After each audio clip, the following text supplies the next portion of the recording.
Assalamualaikum warahmatullahi wabarakatuh. Saya Abdul Malik, NIM 2019-51001. Saya di sini akan menerangkan tentang sifat-sifat fluida dan hukum Newton 2. Sebelumnya kita harus mengetahui apa itu fluida.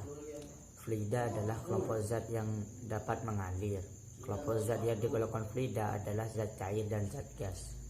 Sedangkan untuk zat padat tidak dapat digolongkan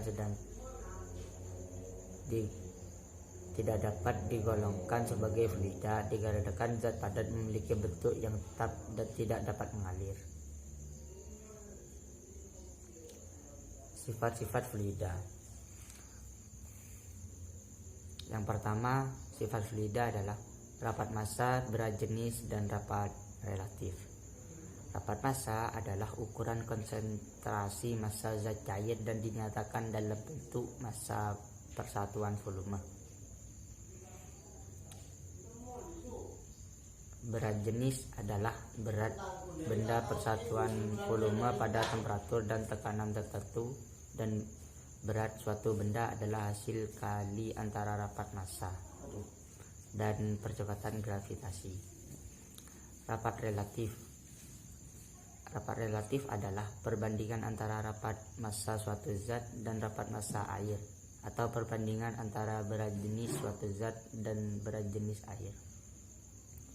Rapat relatif adalah perbandingan. Yang kedua, kekentalan. Kekentalan adalah sifat dari zat cair untuk melawan tegangan geser pada waktu bergerak atau mengalir.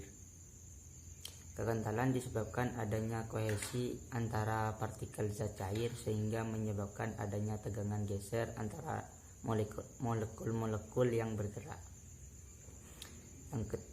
Sifat fluida yang ketiga, tegangan permukaan.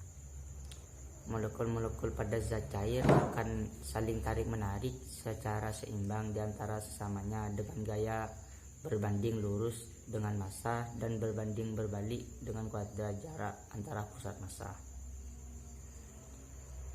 Yang keempat, tegangan uap.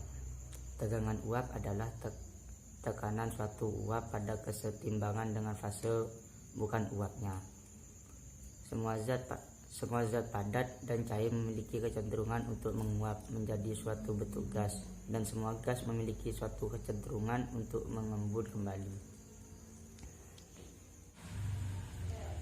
Pengertian hukum Newton. Hukum Newton adalah suatu hukum dalam ilmu fisika yang secara khusus menggambarkan hubungan antara adanya suatu gaya yang bergerak dikarenakan oleh adanya sebab. Bunyi hukum Newton 2. Percepatan sebuah benda akan berbanding lurus dengan gaya total yang bekerja padanya serta berbanding terbalik dengan massanya. Arah percepatan akan sama dengan arah gaya total yang bekerja padanya. Pengertian hukum Newton 2. Berdasarkan hukum Newton 2 bisa dipahami bahwa suatu gaya benda akan menjadi semakin besar apabila diberi dorongan gaya searah laju arah benda itu.